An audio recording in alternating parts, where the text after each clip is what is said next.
Hey there, listeners. A little public service announcement here. Things are getting rough out there. We find ourselves navigating increasingly narrow paths between mass disasters, and those pushing for an eco-fascist future seem more emboldened now than ever. Mutual aid networks are one important line of defense against that future, and strengthening those ties is as vital now as it ever was. And in that spirit, we would like to direct our listeners' attention to the excellent work of Mutual Aid Disaster Relief, a well-established and trusted mutual aid network, which is right now organizing funds and materials to aid victims of Hurricane Helene in areas like Asheville, North Carolina. We'll post up their QR code on our Patreon page as well as links, but I'll just mention now that they are accepting cash donations for supplies through the Action Network at bit.ly/donatemadr, at Venmo through Mutual Aid Disaster Relief, and through PayPal at mutualaiddisasterrelief@gmail.com. All right, let's start the show. Because we don't have Roger Pearson's audio. Oh. No one does, I don't think. Yeah, I haven't been able to find it anywhere. We should interview him if he's still alive. Did you find out if he's dead or not? I have not found out. And when I got a clue that this Roger Pearson died at the age of 97, and I was like, that sounds right. And I looked him up, and it was some fucking guy in like Iowa that just happened to share his name and also almost his date of birth. Okay. So it's still a mystery whether or not Roger Pearson lives or does not live. And but he will live in our hearts. Unfortunately. He lived in the U.S. Yeah. Oh, yeah. Rational Wiki says that he died last year. Yeah. You pointed that out, but I couldn't figure Wikipedia out. doesn't say that he's dead. I couldn't figure out the source because I clicked on the link that it was sourced to, and it did not take me to. I mean, he's a distinguished guy in America. No, you would expect. He was. Well, he's been ever since about 1978-9. He kind of lost his grip. He kept it in other ways. That's going to be episode 2. Well, in the 80s, he got didn't Reagan give him a thing in the 80s? In 81, he did manage to get something like a letter of recommendation from Reagan. But what Reagan knew about Pearson at that time is not that well established. So it's still kind of an open question. But nonetheless, we don't even get to that till episode 2. But he did, in fact, get a letter from Reagan that he used for fundraising for like the rest of his life. Mm-hmm. Yeah. He also got a letter from J.R.R. Tolkien. That's right. That's what he says. He does say that. Well,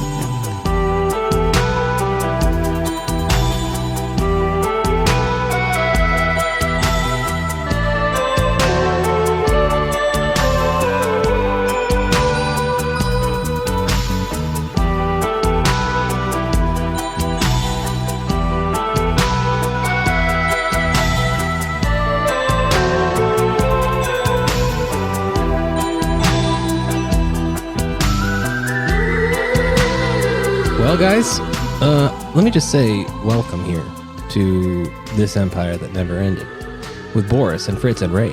Well, Boris and Fritz and Ray. Yes. hello. Yes. Hello. We're here to talk about one of our fancy pants Nazis. It's a fancy pants Nazi episode. We've been having a lot of those lately. Well, I'm trying to class up the joint around here. I mean, I guess we've been alternating between like country club Nazis and then, like Klansmen lunatics. But a lot of them are fancy pants that you wouldn't expect. Like you wouldn't think of them as fancy pants. Like the old Dick Butt, for example. I mean, he's kind of he's a Lockheed Martin engineer. Yeah. That's pretty fancy pants, no? But engineers are also like, I mean, my dad was an engineer. He's not fancy pants? No. I've never met an engineer who I would consider fancy necessarily. But like compared to Charlie Sargent, for example. Well, okay, but if that's your bar. Well, I mean, I think that is our bar on this show. Oh, he's fancy, isn't he? This is Tenepod. He's not an orc. Yes, he's not a straight up fucking nightmare orc. Exactly right. Roger Pearson, I think, is actually what you call a gammon in the dialect of his native country. He's I've always liked that term. Ham-faced motherfuckers. Yes. Oh, yeah, vampires. A vampire. Exactly right. Exactly so.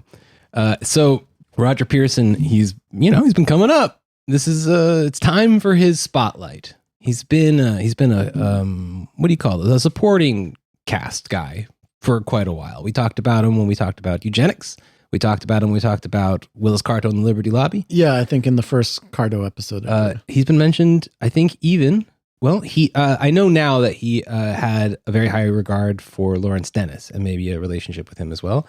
But I don't actually remember if we talked about him then, but he's just been here. Yeah.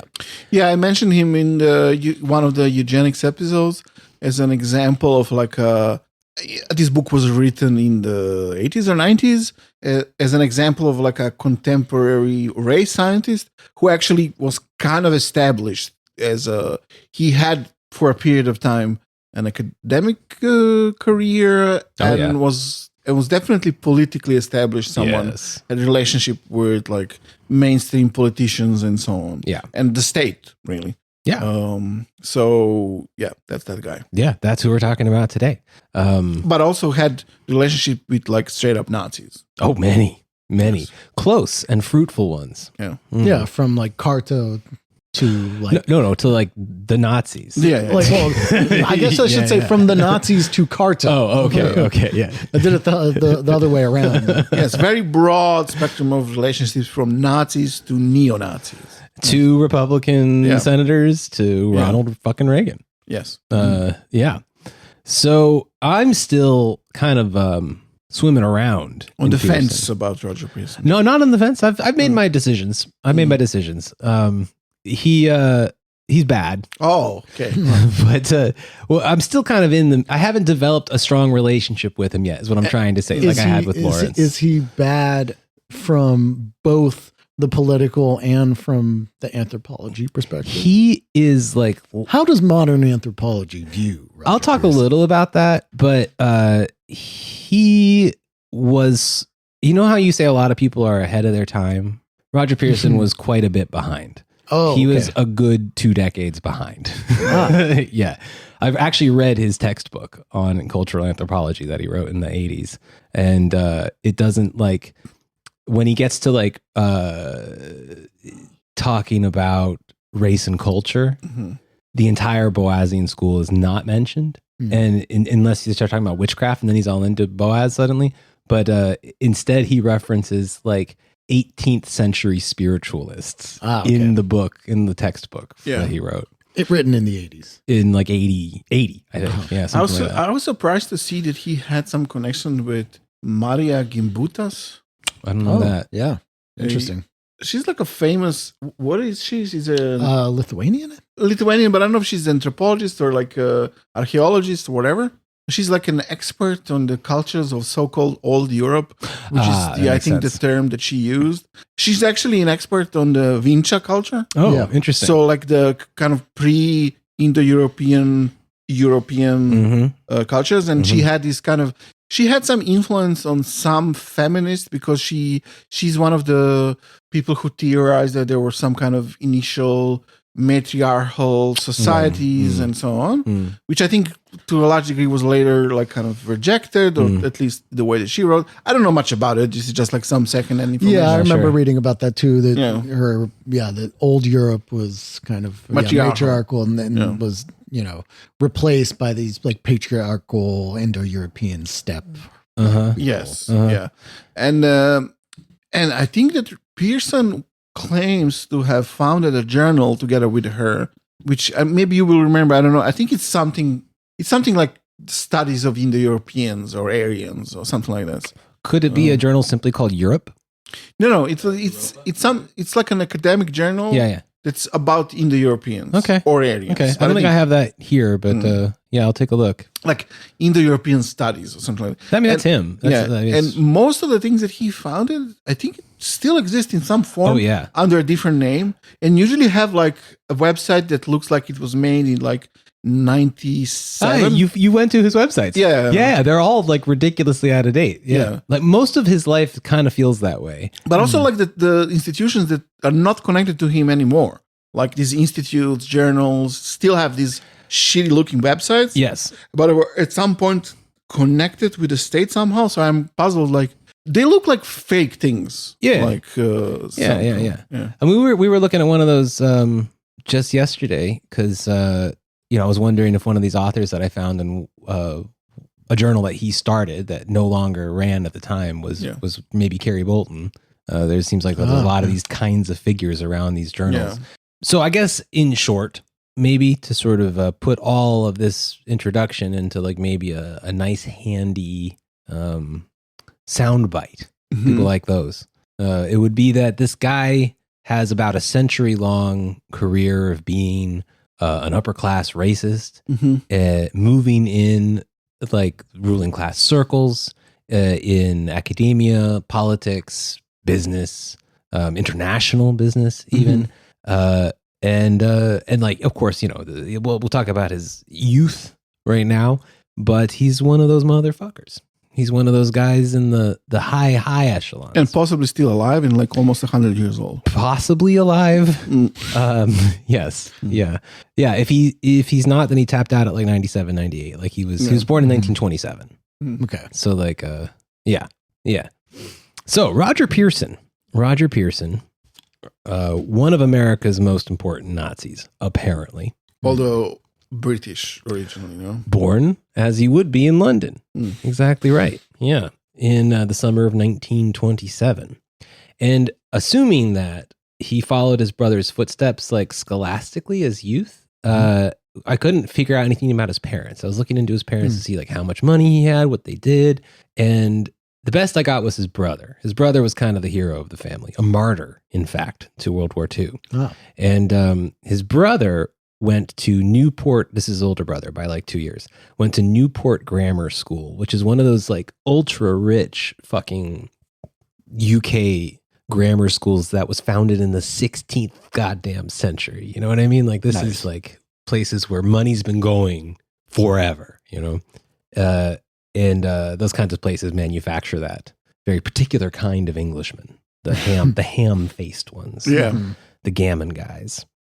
So I only say like if he followed his brother's footsteps, because I don't actually know for a fact that that's where he went. You don't see much about Pearson until he, I guess, starts his university studies. But his brother also did stuff that Pearson didn't do, which, for instance, joined the war effort, World War II, and like crashed a couple planes. I think the last time was his last time, and he died out there. But at the time, Roger seems to have been just chilling at the age of like 30. What would he be now? No, sorry, he's still young. Let's see, where did he go? 44. He was born in 27. That makes him still young. Yeah. Did Roger think that his brother's death was like a pointless, tragic death in a basically Nordic civil war or something like that? You're basically right. That's not going to come out. He's not going to outright say that. In fact, he's going to say rather that his brother's sacrifice inspired him also to join the military, but at the very, very end of the war. But of course, when he's at one of the more like, I don't want to call it interesting. It's not that interesting. A lot of his like eugenic stuff is pretty boilerplate, but it comes into conflict later with his sort of affection for Yaki through Carto and them, where he likes somehow this idea of empire. You know, he's very somehow imperialistic like that, but he's against conquest because he believes that wars of conquest produce dysgenic situations for the conquering army because they send their flowers of youth, right, as you said, out to die, and the dysgenic filth stays behind to yada yada. So he's always he's kind of on the. It's a kind of a contradiction in a lot of his ideas, which is not so surprising. You know, we get lots of these sorts of unsolvable paradoxes. Yes, empire, no to conquest. You know, yeah, but it depends on how he's defining conquest, right? You know, because maybe he's talking about like these really large imperial conquests, as opposed to kind of the weird way in which sometimes the British Empire was able to use small amounts of people to kind of... Yeah, in this he's talking about war. Like he's talking about just warfare. He specifically references wars of conquest. So you're right. He probably does. Well, I'm just wondering if he's thinking more about these big European conflicts as opposed to how the British waged colonial war, using other like colonial subjects in their armies and kind of playing this administrative Well, I'll tell you something. He actually knows a thing or two about that. Because after he he did his bachelor's degree, which I believe was actually in economics and sociology. That's what he says about it. Although his Wikipedia says it was in anthropology. I don't know. Doesn't really matter. But anyway, he joins the Queen's Royal Regiment just in time to enjoy the last of colonial authority in India. And he was stationed first in Bangalore for officer training, and then finally accepts his commission in July of 1946 in what is today Pakistan. The very, very end. Exactly right. Yeah, 47, right? 47 independence. Yeah. Independence. But between 47 and 48, he served as first lieutenant to the British Indian Division in Japan under Allied occupation before his final army adventure in Singapore. Yes. And Malaysia, joining British forces engaged in anti-communist counterinsurgency work there. I don't know what he did there. I don't know what he personally did there. So, and he's an officer corps. So, I mean, he's probably doing intelligence work. And that's something that people have thought about him forever. Although actually making these very hard connections has been difficult. But he, like a lot of his friends were spies. Like he denies this in late life, but he became close to like Angleton and stuff like that. Oh, really? We'll talk about that mostly in the second part of this series. I remember reading that they were like both like co-editors of a journal. Yeah, yep. But were they actually close? Well, the closeness is part of the controversy. There's other connections as well. I'll talk about one of them today, actually, the kind of a loosey-goosey one. But I mean, I'd imagine that like even in some of these circles, even if you're not working for a particular agency, a lot of those guys because you all did hazing rituals at like your gentleman, your club or whatever. Yeah. But you're also into like, Northern European friendship, quote unquote, type stuff. Crypto Nazis. Yeah. Well, yes. Yes. Sometimes less cryptographed than other times. So he's an officer and he's and that's his last military job is in Singapore. So he finishes UCL with a bachelor's in economics and sociology, according to his website. And he didn't show if that's true, it should be noted that UCL had a very prominent anthropology department there that was founded by this guy who came up with like what's it called, the Hamitic theory of diffusion, which was the idea that some extinct great civilization actually was responsible for all, you know what I mean? That fucking pyramid shit. So the guy that founded that department was like that. So it would make sense that Pearson actually did go through that or got to know him there because it seems like Pearson's interest in anthropology is mostly from his interest in eugenics, which seems like the first value he has, even before he starts learning about things like whatever anthropology. But he he brags. He says this. He has bragged that he was somehow instrumental in helping Mengele get out of Europe. Oh wow! Never been corroborated. But this is something that I think Russ Bellant maybe meant. No, it's either him. I've used so many authors for this fucking episode. I might want to mention them right now. But did you read? So Roger Pearson has his website. Yeah. The website is. I'll read some excerpts from it. It's now, I think, offline available on archive. That's right. .org. Yeah. He has this kind of a whole text about how does he frame it? Some kind of a denying all the myths about him. Brother, you are way ahead of me. Yeah. That's on the docket today. Okay. Yeah. And I think he denies any kind of Mengele connection, right? He denies literally everything. Yeah. He denies being racist. Yeah. He denies being a Nazi. He denies absolutely everything. Well, listen, people in Elohim City deny they're racist. I watched the new HBO documentary about Oklahoma City bombing. There we go. And the dwellers of the settlement called Elohim City that was recommended by Timothy McVeigh and the Aryan Republican Army also say that they are not racist. Well, I would take everyone's word for it. I mean, yeah, Carto said he wasn't racist either. Yeah. Whenever somebody tells me they're not racist, I believe them. Yeah. I'm just putting that out there.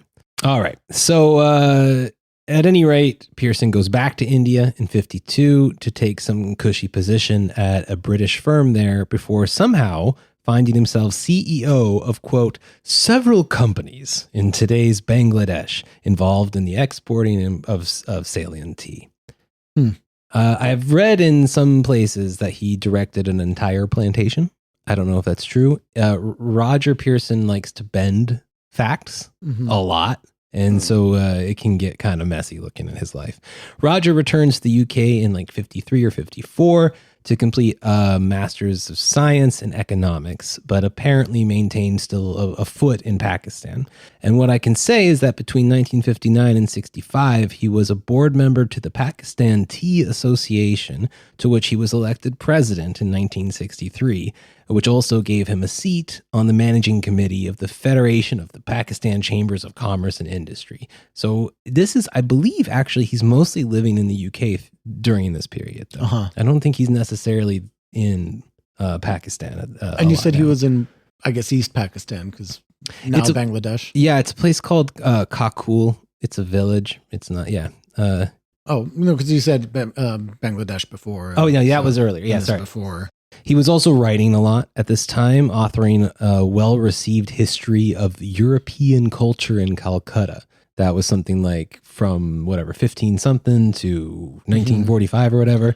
So probably a big fan of the British East India Company, I'd imagine. I would imagine, yeah. But his concern was definitely supposedly about the richness of European culture wherever it goes. I think that was the idea behind this book. Which was kind of the opposite, right? The British came to what was like a vastly wealthier place, the subcontinent, and then like asset stripped it.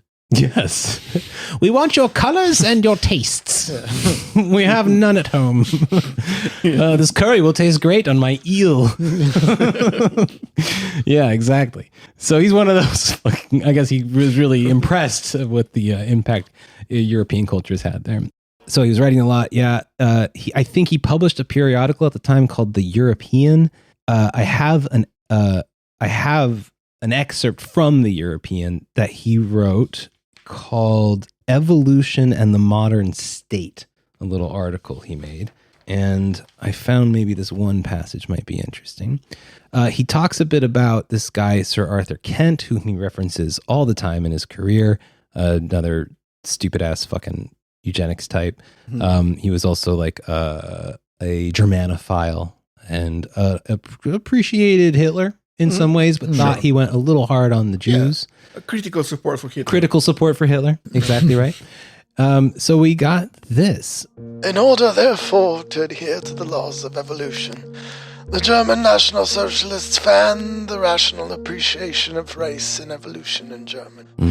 The national or tribal spirit stirred, unity of spirit and unity of purpose were encouraged as the only way to survival in a world which, distorted by man's imperfect attempts at civilized life, is yet and will always be subject to the physical laws of nature. No German was ever to be guilty of This is important. Start that one over. That's important.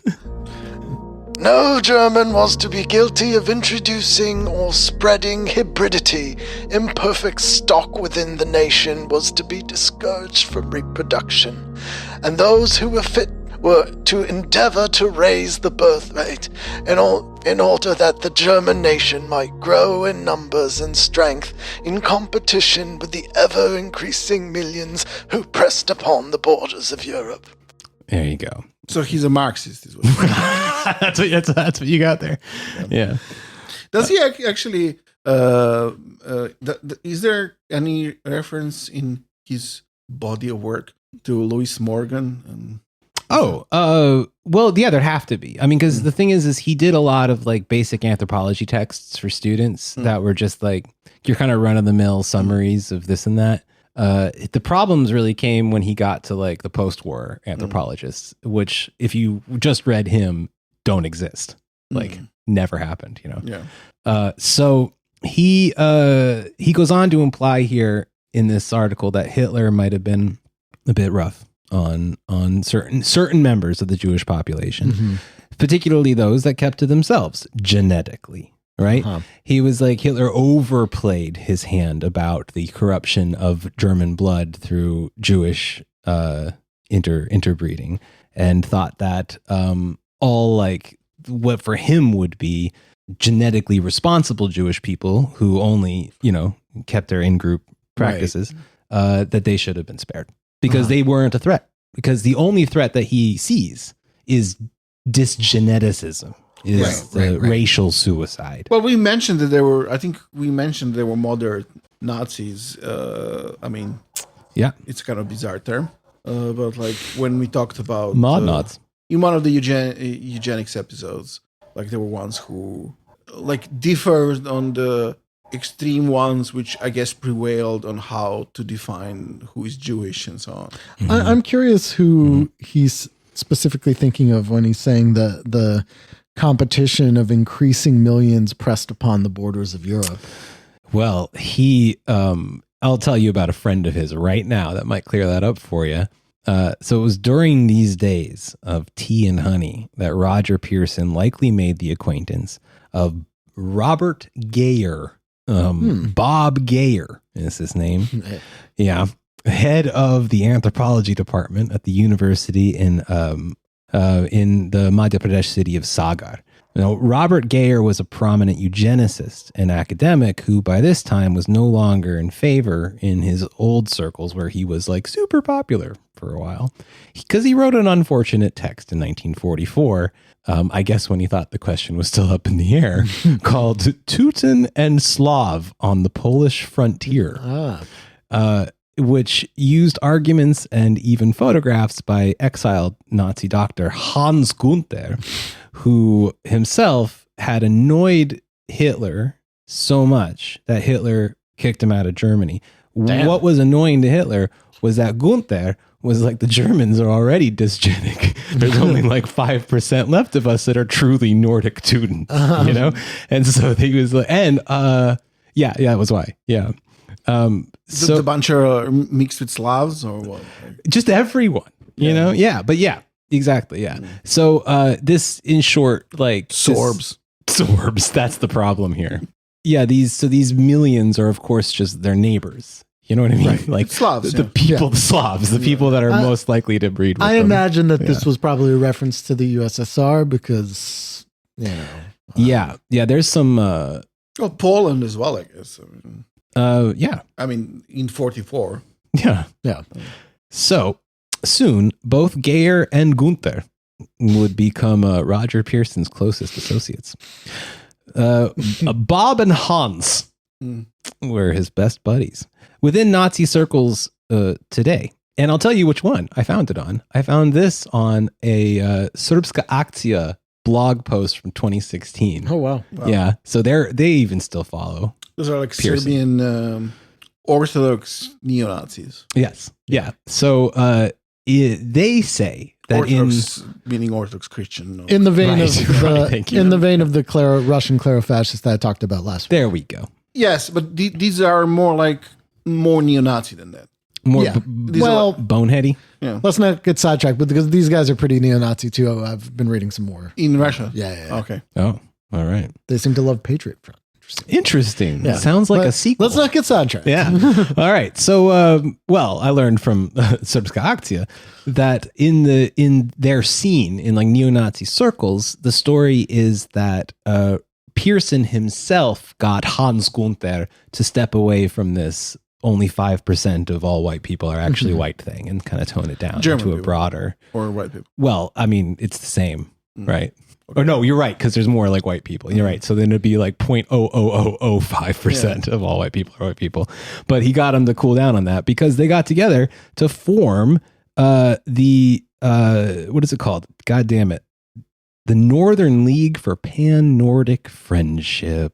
Aww. It's a lot of Nords. A lot of Nords there. Nor. It's called other things. It's called Pan-European Friendship. It's also called North European Friendship. So there's a couple names. It's usually just called the Northern League. That's why we just call it the Northern League, which is not Liga Nord. Yeah. Oh, yes. It's like, what can be wrong with the Northern League for Nordic friendship? Friendship. The word friendship is in it. When was it formed? 1957, either at the very end of 1957. Yeah. And this is what he alleges J.R. Tolkien sent a letter of support to. Well, because The Lord of the Rings is about friends. Yeah. Because their proclaim like aim was like basically something like I made a joke about the death of his brother, how the Second World War is an unfortunate war between very related peoples, Germans and Anglo-Saxons, and how it's all very tragic, and we should overcome this tragic divide and so on. It'd be fine if they were like South Asian or something. And he said that like J.R.R. Tolkien sent, I don't know if it is true, but that's what he says, and he says it proudly on his website, how they got, among others, a letter of support from him, which I can actually see that, because like also J.R.R. Tolkien's kind of critique of Hitler was that he was really kind of misinterpreting and abusing Germanic heritage and whatever myths and so on. Yeah. So he, I mean, okay. Well, actually, I have something to add to that. Pearson also wrote a critique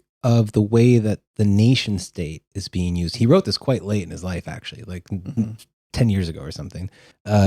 And he said that it's exactly the conflation of the state, which is something artificial and man-made, to something which is natural part of the soul that defines who a people are.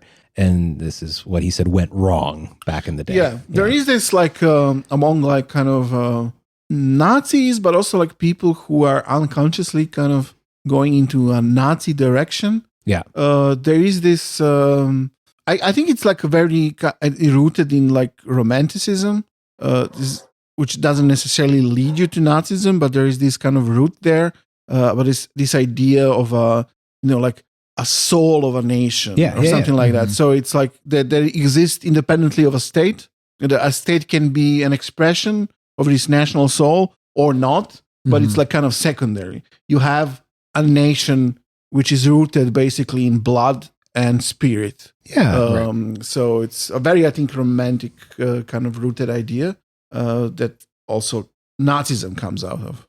So, but not necessarily only Nazism. Well, like they say, heard her, I don't even know her. It's an old German joke from the Romantics. A little more about Geyer. As he was tasked, it turns out, with producing, this is at the start of the war, World War II, this is Roger Pearson's buddy, Robert Geyer. We have so many fucking Bobs on this show. I fucked up some Bobs on the last free episode, actually. I mixed up a bunch of Bobs together. But I'm going to try not to do it now. So Bob Geyer was an intelligence worker writing reports for MI6 at the start of World War II, because Geyer was stationed in Germany as an expert, as an analyst. Geyer also, after the war, directed educational reform in Allied-occupied Italy and Germany, and was recognized for his work there with 3 honorary degrees.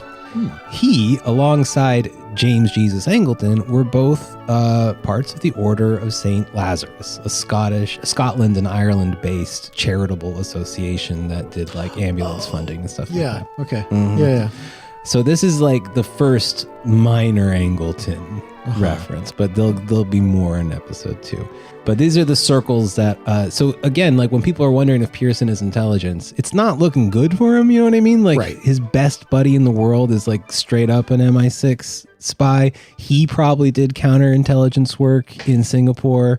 Like they're sharing the same orders, you know, with guys like Angleton. Like it doesn't look good for him. Which is what I'm saying. At a certain point, it doesn't matter. If you're that adjacent, it doesn't matter. It doesn't matter. You're just ruling class. You're still talking to those guys all the time. Yes, it's not exactly. Like if you're giving them information in an official capacity or not, it's kind of irrelevant if that's your like best buds that you have whiskey with. And yeah. You remember we were talking about who was it? I remember.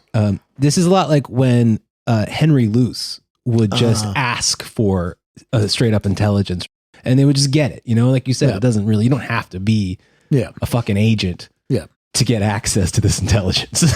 You know, So that's his best buddy, Geyer. More importantly for this story, though, is that Geyer founded the super racist Mankind Quarterly, advertised as a home for intelligent racism. Despite later in life, that's how it built itself. It's some. So you can use the term racism. You can find these as commentaries about it, right? But those are the things that like anti-fascist researchers keep track of. These guys don't really keep track of those, right? They'll give you something else. might interest you to know that Geyer, his son, he named him Reinhold Geyer. Now that is probably after Reinhold Muchau, a Strasserist Nazi trade unionist, because Geyer was a big Strasserite or Strasserist. What do we say for that? Is that like Banderite? Strasserist. So I've seen Strasserite as well. Oh yeah, but yeah.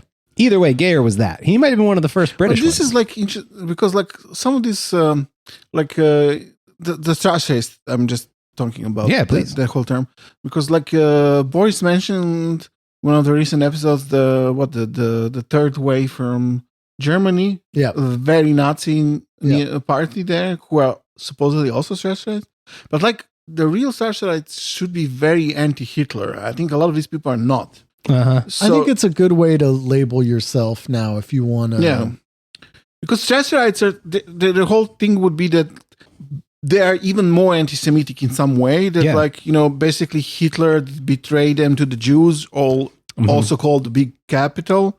Then he had betrayed their socialist anti-Semitic ideals and sold himself. So like it's not better than being just a regular Nazi, right? And it's also like you should be anti-Hitler very much so, because he's basically a Jew if you're a Strasserite. So a lot of these people who call themselves that are not actually that. I think. Yeah. Well, Geyer was like very committed. He knew enough about it to know. Yeah. Okay. Yeah. So like but I think it's also quite interesting maybe that, I'm going to say it right now, Pearson's gathered around himself basically two exiled kinds of Nazism, right? Like the purely 5% Nordic type of Gunther, and then the Strasserist sort of strand. And those two things are not necessarily, they don't really have anything in common other than they're both super fucking racist. Yeah, you know? right. Sure. Which is exactly the point of the Northern League. Yeah. Yeah.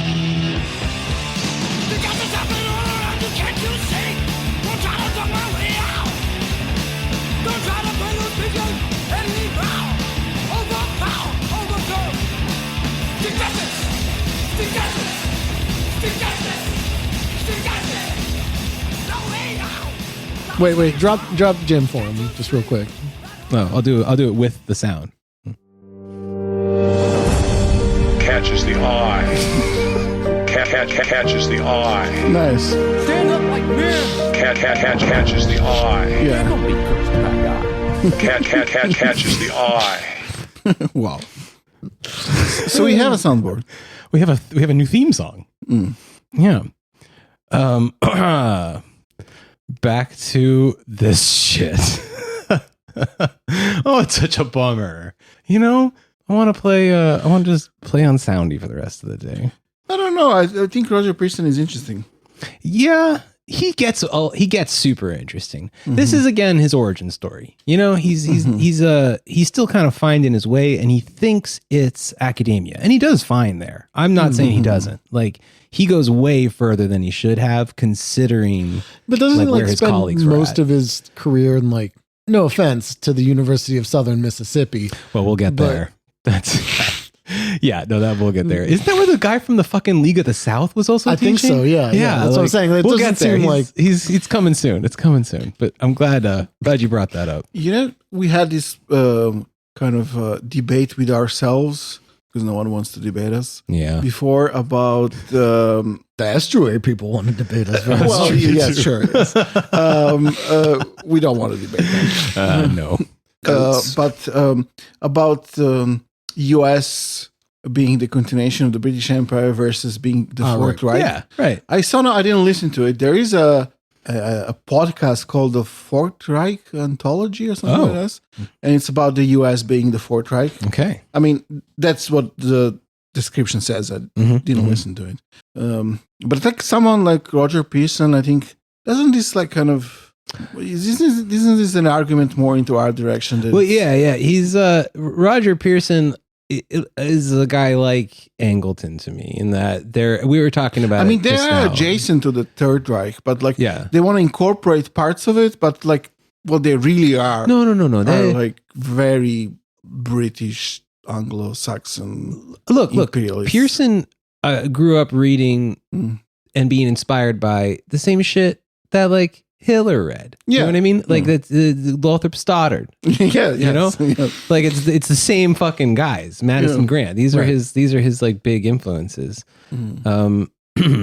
Yeah. So just back real quick to the Northern League and their publications, the Northlander, and the Northern World. Not to be confused with Northern Exposure. Super cute throwback. Yeah. There. Haven't thought about that in ages. Good show. Let's spend a little time with their basic principles, and then we'll have a peek at the organization itself. So I got a really quick little thing from their principles and aims here. I'd love you to hear them, guys. Oh, look, we have a reason for it. The Northern League believes in heredity, the laws of biological inheritance apply to human beings as well as to the animal and plant kingdoms. North European kinship, the Celtic, I gotta stretch it out. The Celtic, Teutonic, Scandinavian, and Slav peoples of North European descent. Okay. They're in. You're in. Not in Germany. Yeah, you can be in your own fucking country. The border people. Exactly, the border people are the present day representatives of the great Indo-European family, the creators of the classic civilizations of antiquity, as well as the benefits of modern technology. Like when the Germanic peoples destroyed the Roman Empire. Such a big family moment, no? When they raped and pillaged throughout Rome. I can say this. There is an essay of his that I read. I might bring it up in a bit, actually, where he makes an argument similar to what we've heard before. Maybe you can help me recall who said it, but the at least who is it? At least the Slavs were enslaved by white people. Do you remember that argument? Oh, Jesus. Yeah. I forget who the fuck said it, but he's got a very similar case where he's like, at least it was like white on white, like it's a good thing in this case. I don't know why in this case, but at least it wasn't, the dysgenic other. Yeah. Makes a lot of sense. Because he says like with war comes interbreeding. And so, your best hope is actually, I guess, in a way, going to war with your racial brother. Yeah. These people are complete fucking morons. It's like an actual family with a lot of violence. Yeah, right. Yeah. There you go. Like a healthy American or any family. Yeah. And then finally, their last principle is human progress. Further human. Oh my God.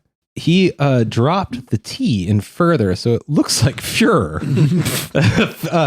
I'm sure he wanted to say further human. Maybe it was his. This is before spell check. You can catch it like that. It's a Freudian slip, although they wouldn't admit to that because it's Freud. Yeah, right. Führer human progress can only be sustained if the biological heritage is preserved, and a cultural decline must inevitably follow any decay in the biological heritage or falling off of genetic quality. He basically, along with a lot of his heroes, including Lothrop Stoddard, actually, will say that the Roman Empire fell because they just let anybody. There was race mixing. Yeah, they say that. That goes back. That goes back to. So it wasn't the gay shit. It was race mixing. Those are the two prominent theories. No, yeah, if only he wishes it was. Yeah. So now their aims. The Northern League accordingly aims to foster North European friendship throughout the world. Now here we go with the warfare. Internecine warfare must be abandoned if a common front is to be created amongst our peoples to resist the threat of, quote, annihilation by assimilation, which today faces us in all quarters of the globe. And then aim number 2, to oppose the leveling forces of communistic and cosmopolitan philosophy. Both our biological and our cultural identity are threatened by the forces of communism and cosmopolitanism, backed as they are by ever-increasing numbers and influence. And then finally, to combat cultural and biological decay, where he closes with the immigration of alien peoples into our homelands and the rapid diffusion of degenerate cultural influences, mostly through the world of entertainment, but also at intellectual levels, can itself within only a few generations result in the annihilation of our race and the obliteration of our cultural heritage. Right, because this is like the pillar of knowledge right here. This is groundbreaking stuff here. He has a master's of science in economics, Boris. You got to listen to this guy. He knows what he's talking about. I mean, he started a few academic journals and institutes or whatnot, right? Well, in a way, in the same sense that like the Journal for Historical Review is like a scholarly journal. You know what I mean? More, I think. They were more accepted than that, but not by much, and did definitely within a pretty small subset, or I'll call it this: an increasingly shrinking but no less powerful subset of scholars and academics. He was for a time affiliated to university, right? Oh my God, yeah, we'll get there like right now. I just got to get through the Northern. A lot of, when we had these eugenics episodes, there was a lot. Like most of the institutions and journals they started still exist under a different name. Exactly right. Yeah. I'll say that when I looked up his journals, because a lot of those journals we also looked up to see what was on them, and a lot of them have whitewashed their history, right? Yeah. Saying like, okay, we're not about that anymore. Most of his surviving journals are still kind of about this. Yeah, like they haven't really, they didn't go through the denazification process that a lot of their colleagues did.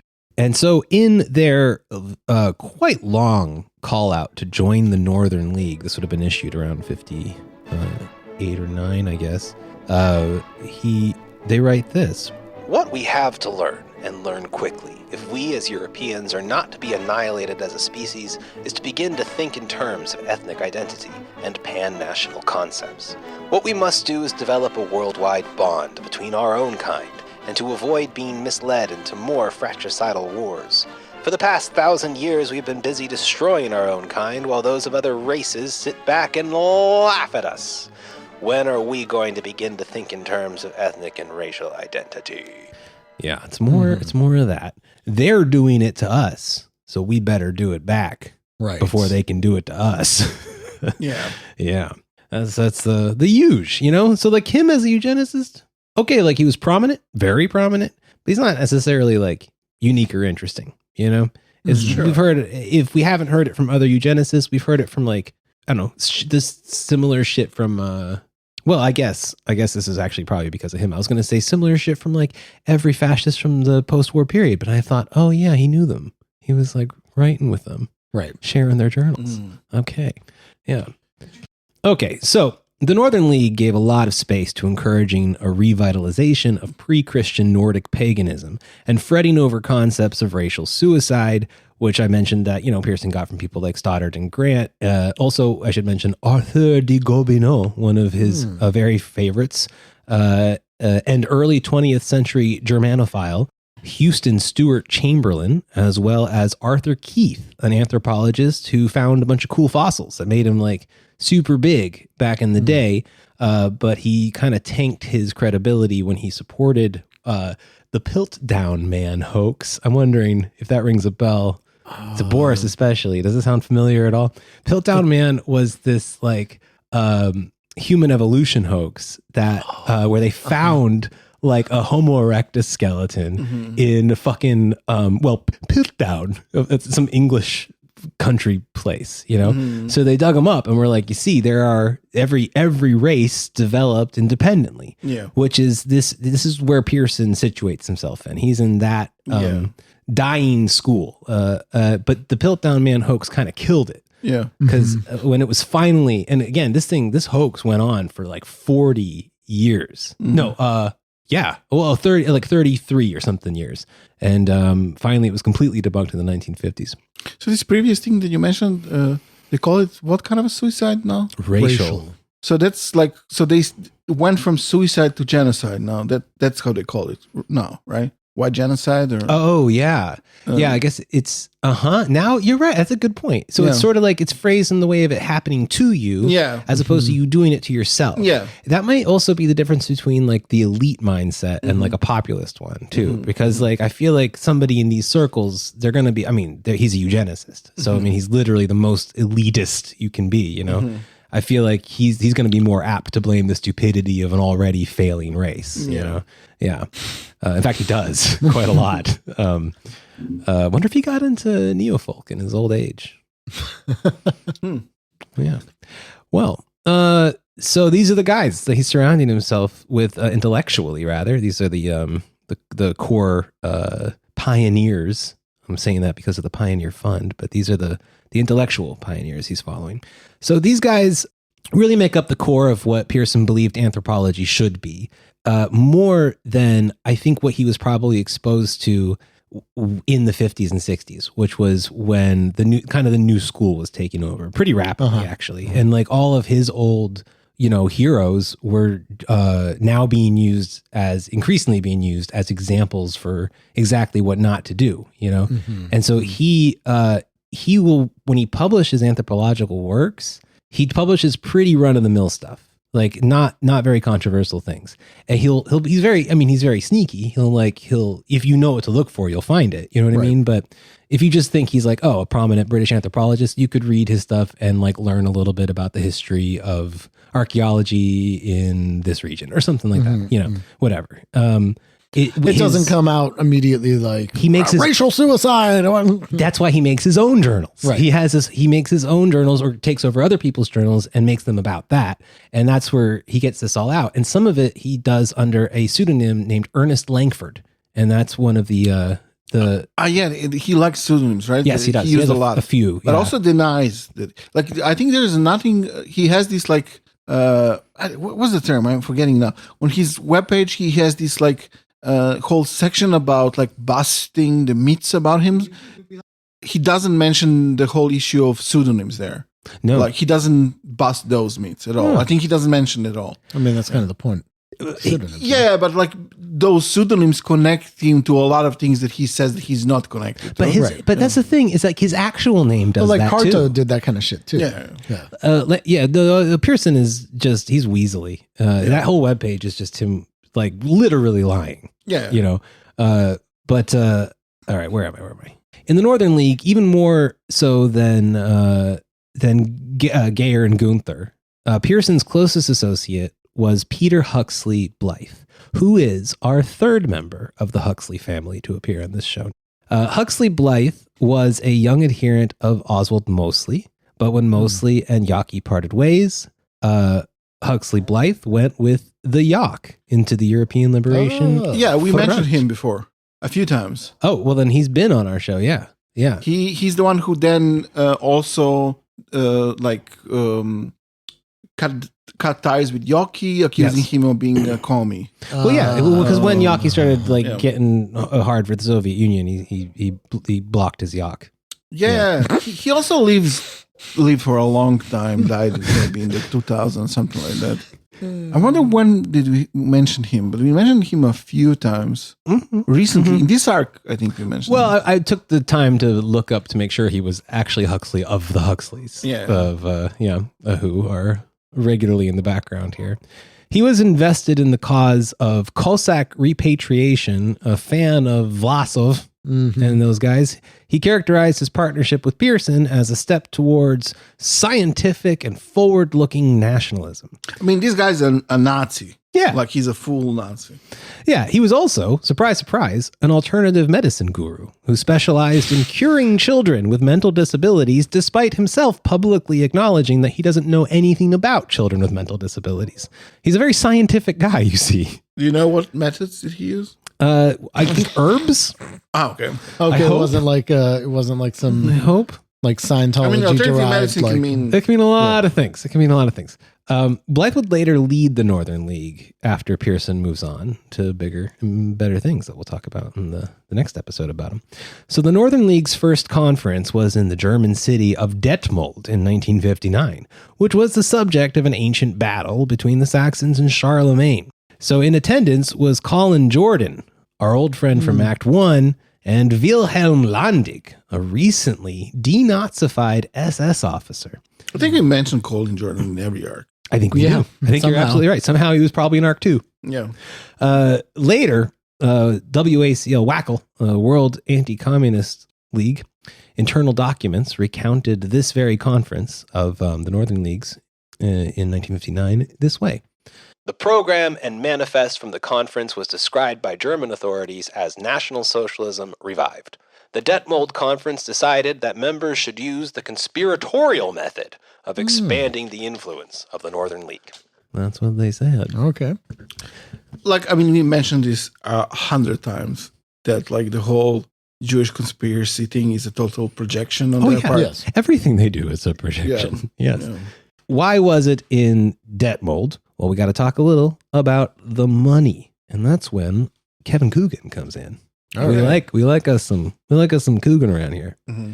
Well, back in the 80s, he wrote in this pretty cool UK-based anarchist journal called Anarchy a bit about this exact Kevin Coogan here. is, by the way, the author that wrote the big biography of Yaki. The standard, yes. Yeah. Because the other one is written by the Order of Nine Angles, Right. Kerry Bolton. So Yes. this is the one that we refer to as the classic or the standard one. Right. Because it was written by an anarchist who died. Right. Kevin Coogan died. But he wrote not so much, but what he wrote, he really, really, really researched. Oh my God, yes. Yeah. No, he's a hero here, I would say. I'd go that far. So this is what he writes about this very conference here of the North. What are they fucking called? Northern League. Northern League. This battle, which occurred in 9 AD, was won by the Nordic German tribes against the Roman legions. The actual site of the battle is in the German Principality of Lippe. And at the time, it was inhabited by the Cherushi tribe. But it just so happens that Robert Geyer is a chamberlain to the current Prince of Lippe, to the notorious Prince Bernhard of the Netherlands. Bernhard, as is becoming increasingly well known, maintained his Nazi ties all during World War II. Ties which dated back to his earlier involvement in the SS and the SA. Bernhard's World Wildlife Fund, that's the WWF, activities today receive substantial funding from leading Afrikaner business groups in South Africa. The World Wildlife Fund's a Nazi this thing? fucking guys. Yes. Whoa. I gave them money. Can I interrupt kid. you now, or Yeah. should I do it later? Give me one sentence left, and then interrupt the shit out of me. All right. And is known to have fond memories of Germany and the Netherlands. Nor is the Dutch royal family noted for possessing a great deal of sanity. Bernard's wife, the ex-queen Juliana, for example, is a strong believer both in UFOs and the teachings of Gurdjieff. Isn't Prince Bernhard the fucking what's the fucking name? Bilderberg Club connected guy? Yes, it's exactly right. So that's like back to the projections, because Yes. they say that Bilderberg Club is like that's one of the tools of the They conspiracy. do say that, Yes. but it was founded by a fucking- Dutch SS prince. Yes. It's the most obvious. Yes, thank you for bringing that up. I meant to talk about Bilderberg, but yeah, exactly. So this is where, I mean, like Pearson's got backers. You know what I mean? Like this is big money here. And How did I not money. know that the World Wildlife Fund was a Nazi I didn't know thing? that either because we didn't read. They have the cute like panda logo or Yes. whatever. and the cute logos. Okay, so are we going to do an episode on them in this arc? On how Or the next pandas are one? fascist. I think Prince Bernhard does deserve an episode. He sounds very interesting, as does Well, his that's wife. that's Belgian. They didn't deserve an arc for themselves. Oh, did I say arc? I think I meant episode. No, but I said they deserve an arc. Oh, they do deserve an arc. Yes. Oh, the Belgians. Oh God. Yes. I'm not sure. I'm. Belgium's the worst place. Wow. That The is- worst place. There's darkness, and then there's Belgium. Yes. Yeah. Make a nice waffle. Yeah. Yeah. But I mean, anyone can do that. It's one of the easiest things in the world to make. You just get the. I think waffle we can machine. come out as like that's like a European country that it's okay to just be like fuck that place. Yeah. Yeah. Yeah. Fuck that. Even though Fuck like them. I've had a nice experience there and it was just Yeah. I like Jacques Brel. fuck I'm Belgium. sure there are like nice people there, like every place. Like every place. there were even anarchists there. Yeah. But I'm just saying, like if you needed to drop a nuclear weapon Okay. somewhere. Okay, we're moving from the Brussels Slovenes isn't to the Belgians now for our our target here. So there was this is also It's a off. fantasy I have. Like you need to drop a nuclear bomb somewhere, or else. Well, I else. guess it will be Right. Belgium. From Yeah. Belgium. Yeah, fair enough. How strong is it? All right. Okay, so in 1959, the first edition of what would sort of become Pearson's actual textbook, like the one he wants to write, you know what I mean, but can't quite get away with through the normal channels, is called Race and Eugenics, which he put out in 1959. You know, like he's really pushing the upper limits of mainstream eugenics at this point.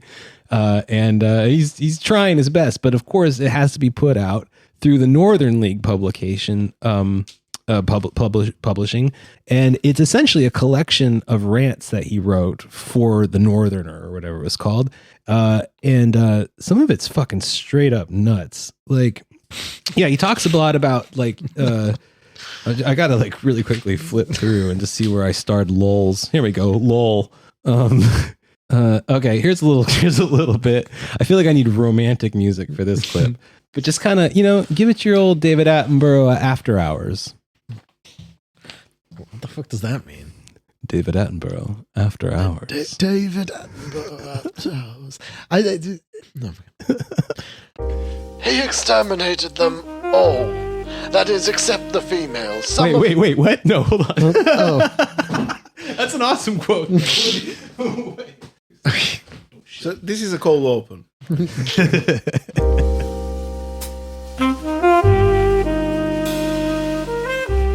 With a high brain capacity of 1,500 cubic centimeters or so, larger than that of modern man. Yeah, big old brain. With well-developed frontal lobes to the brain, and without the protruding jaws and sloping ape-like face which marred the appearance of Neanderthal man. Uggo. This was Cro-Magnon, probably the finest physical type that the world has ever produced. Bow chicka wow wow. You know? Now we put on Cro-Mags. So yeah, he's he's writing love letters to Cro-Magnon here. He basically this thing is him. He's trying to recover from the jaws of the out of Africa hypothesis. The idea that that races are actually subspecies, and that's the key argument of this text. And he tries to prove it through pretty crazy handles on archaeology, considering when it was being written, and considering what was like hot news then, like the fucking leakies, for instance, who don't seem to show up in this, So here's a good summary here, I think, of the general message. So ultimately, after talking about like how hot Cro-Magnons are and how Europeans are of a completely separate subspecies, and here's what he writes, actually. He writes that white people do not descend from black people, but rather, he says, white people share a common ancestor with apes and black people. Would mean that black and white people are different species. That's what he's trying to say. Yeah. Exactly what he's trying to say. And he'll even say, like, listen, it's not true that it's just the species line cuts off when you can procreate. In fact, it's deeper than that. And he goes and then it's when like some of the spiritual science picks up, right? The stuff that's not really hot. So this is real hard science here. He's up to date. I mean, yeah. He writes this. Today, people of the Western world need to come to the realization of this all-important fact, as soon as it may, otherwise the pattern will be lost. We will have, instead of healthy races which breed true and produce generally healthy stock in their own likeness, only a confused mass of genetic qualities, good and bad, all mingled together, producing repeated failure, and unable to eliminate these failures no matter how far science may advance. So there's a tipping point, is what he says, when there is so much dysgenesis going on that it collapses the whole thing in and of itself, and you go extinct. So it's the funny thing is he says that this is evident in nature, but doesn't provide any examples. And I was trying to think of one, evident, of course, and I couldn't come up with one either. So fair enough. But that's more or less what he's working on here in 59. Yeah. So he gets, the dinosaurs. Exactly. You got T-Rexes hooking up with Triceratops. That's what happened. No, I think that's how they went down. That's how. Yeah. So fucking each other. So in 1960, Robert Gayer founds Mankind Quarterly, which Pearson will eventually take over. In 1961, Pearson resigns already from the Northern League. He just fucking set this thing up and he's out. This is a usual pattern for him. And this is what he uses like to say that he's not a Nazi. He's like when everyone says, well, the Northern League had this Nazi hosted at this time and this Nazi conference at that time. And he's like, well, I left that organization very early on. While I was there were no Nazis there, I can assure you, and so on. Untrue. And then when people say, well, they actually, this conference when you were still like the chairman, there's like these actual Nazis there. Yes. And he says, well, there was like so many people there. How could I know who could I possibly? Yeah, yes, exactly. So it's because you invited the SS guys, dude. Yes. So Northern League without him opens up Amsterdam offices alongside their Dumfries, Scotland and Sausalito, California ones. In 62, you've got guys like Robert Gayer working through the Northern League stuff still. He's still back there doing that stuff, pleading for the restoration of the Savoy monarchy, and wrote a whole book about it called A Case for Monarchy, a plea for the maintenance and the restoration of monarchy with particular reference to the House of Savoy. That's what he wrote. Loved him. Cut to just like any genetic disaster of European monarchy. That's the really funny thing about his Pearson's book is that essentially, ultimately, he finds himself advocating for inbreeding, but stops short just before doing so, because he gets to a point when he's like, but it's also true that the successive generations without diversity, you become blah, blah, blah, blah. And he gets to that point when he's going to say, so therefore everything I've said before is bullshit, but stops. But that's also why he probably says that other races are other species. So like you want to like interbreed inside of a species, I guess. But he uses examples of royal families as proof that keeping genes pure produces greatness. Nah. Yeah. Wow. Science. So, that's what we call evidently not true. Yes. So in 1963, Pearson finally joins the Eugenics Society and becomes a research fellow for it. In like as late as 77. So he's in it for he's a lifer in there, Northern World then reorganizes its publication. And interestingly, I don't think we knew this before, renames itself Western Destiny, which is Willis Carto's publication. Yeah. So this Willis Carto's publication, now as Coogan describes it, Willis Carto remained the kind of shadow editor of it. Like he was behind it and probably the money for it at that point. But it was Pearson's. He was ruling it from the shadow. But so was Pearson. Well, Willis Carto was doing his thing. You're right. I mean, that's like the thing that he does. He was Cartoing it. But Pearson was on like most of the top articles for the first couple years. Yeah, because it came out through Noontide Press. Yeah, exactly right. And that's definitely Carto's. Yeah. But apparently they just picked up the Northlander. Ultimately.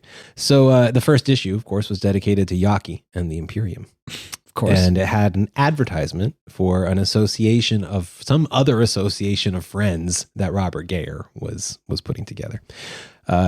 So we're kind of getting to where I want to close it soon, but it's around that same time, obviously, that Carto, I guess you could say Carto discovered Pearson for us. The meeting Carto was, I think, the tipping point for his career, for Pearson's career. Because unfortunately, unlike Yoki, he didn't die immediately after he met Carto.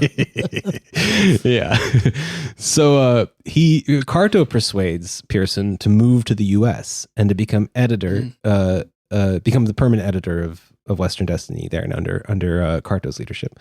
So Pearson sold his business interests in East Pakistan, and in 1965, he took off. Tea plantations, if I'm that's one of the stories. The other story is that he was part of these like import-export kind of firms, but it could all be the same story too. It's just he's fucking. I don't trust a word that dude says. Honestly, it's hard to verify a lot of his early life. But we got a general idea. So but Northern League keeps going. They open up in Florida. They keep on keeping on, which is when Langford, Northern League opens up in Florida. Yeah, the Northern League opens up in Lakeland, Florida. That's the U.S. head office, by the way. I think of a place that's less like Northern Europe. Like, I mean, they had like Nazi colonies in Argentina, so why not? I mean, Argentina, climate-wise, is closer to Europe than fucking Florida. But that just shows the alligators in the Northern League. But that shows what Pearson is trying to argue, which is that white people belong everywhere. Yeah, right. I mean, this is something that you see in like the World Church of the Creator text too, which is like, well, white people should go to the tropics because it's nicer. He claims that, in his circle claims that white people are the only people that do not need to adapt.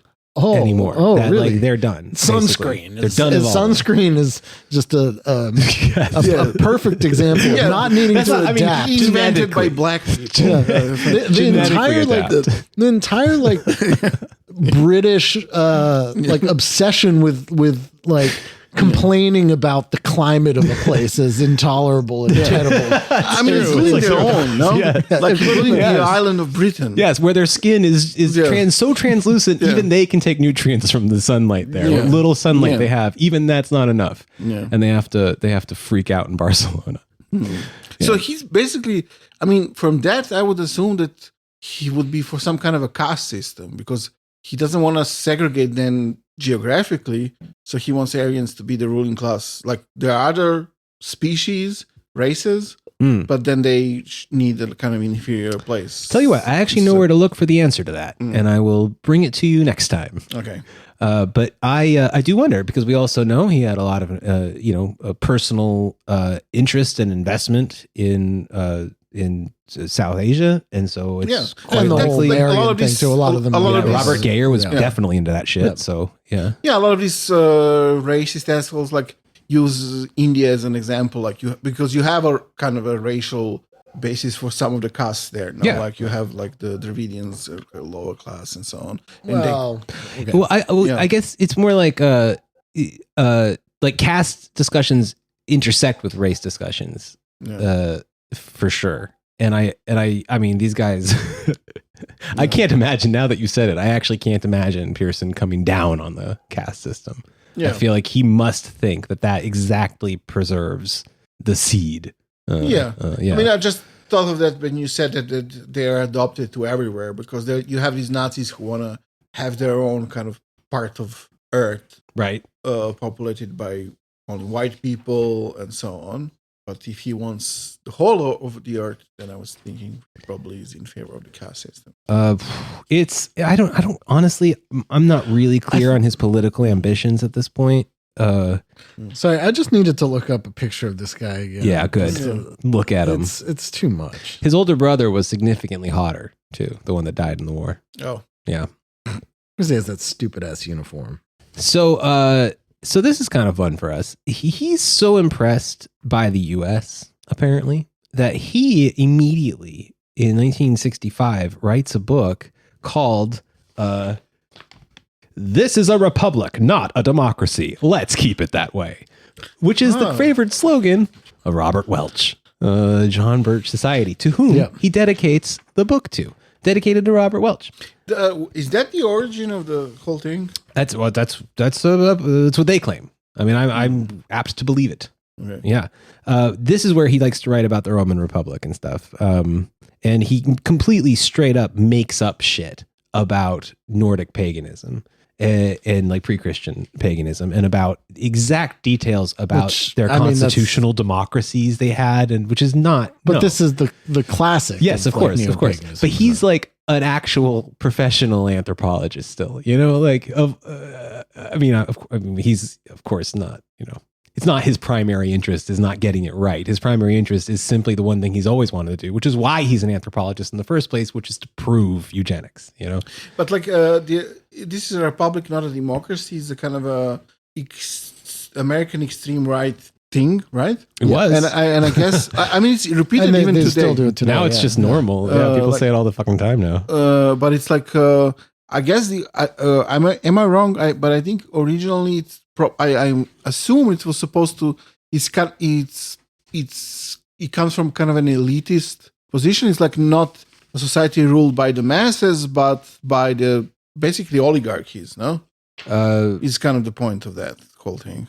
Although they probably wouldn't like to say oligarchy. Yeah, but they still look at that. Elites. Sorry. Yeah. But they like this. The republic is good. Yes. The democracy's bad. Yes. Yeah. That's what he's saying. Yeah. Okay. Yeah. That's it then. Yeah. Because, well, and also he wants to give his like special little scientific racial spin on the whole thing. So here, this book is actually a really good book if you're interested in elaborating on our old, made up definition of Americanism. This is 100% the racial democracy part. Like this book, This is a Republic, Not a Democracy, is all about how only white people have had successful democracies. And a white democracy can rule over everybody else in that country. That's cool. But they're a republic. That was one of the conclusions of our, what arc? The arc is 4? 3. 3, I guess. Yeah.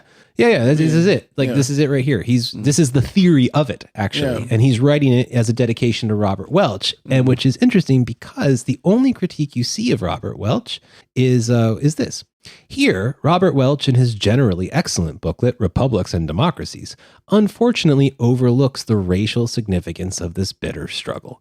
So whereas most of our people on this show ended up leaving the John Birch Society because they weren't racist enough or not anti-Semitic enough, mostly actually, Pearson takes a different approach. He's like, it's an academic approach. You know what I mean?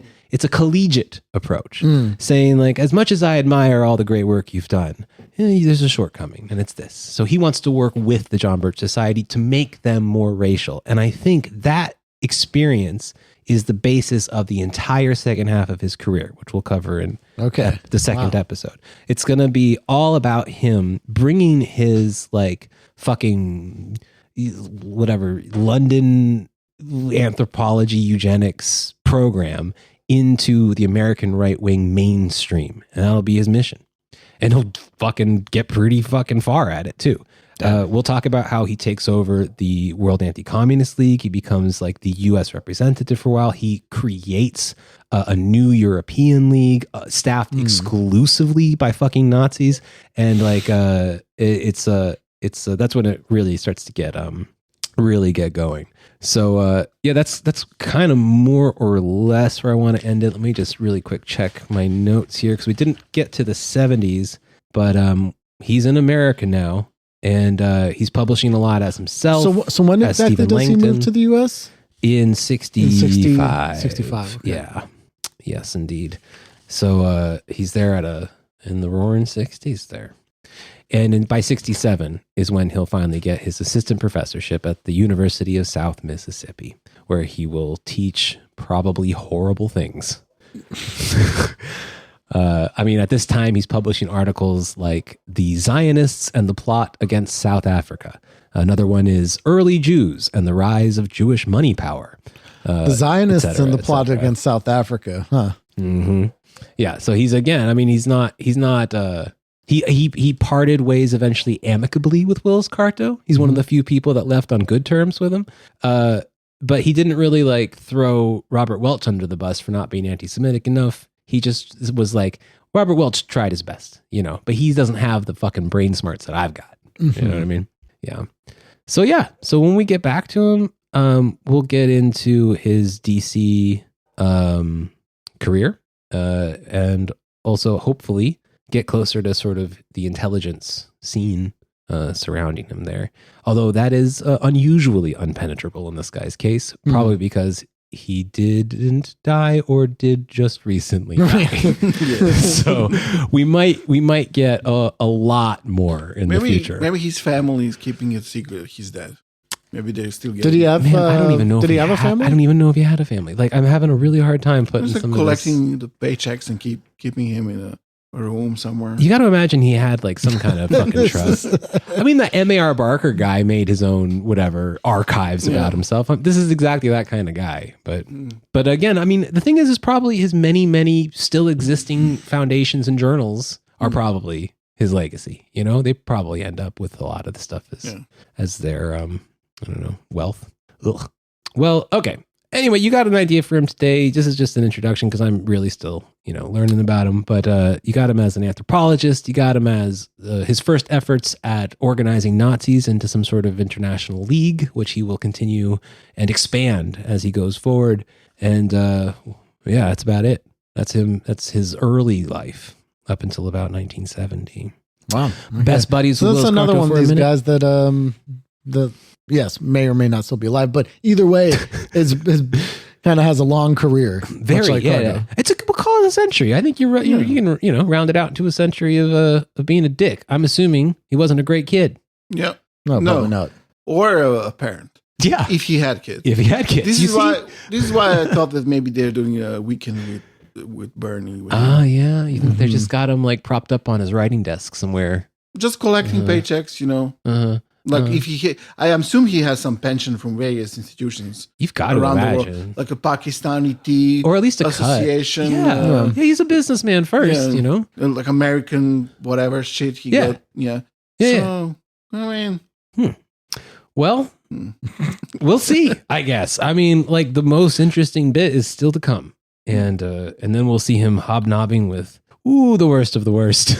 The list of Nazis I have for the next one is substantial. I'll say that. Nice. Somehow that doesn't surprise me. Hey, no, that's what you come for. You come for the Nazis. But why do you stay? Because you love us. Yes. That's why. It can only be love. No other explanation. All right. Till next time, guys. Later. Bye.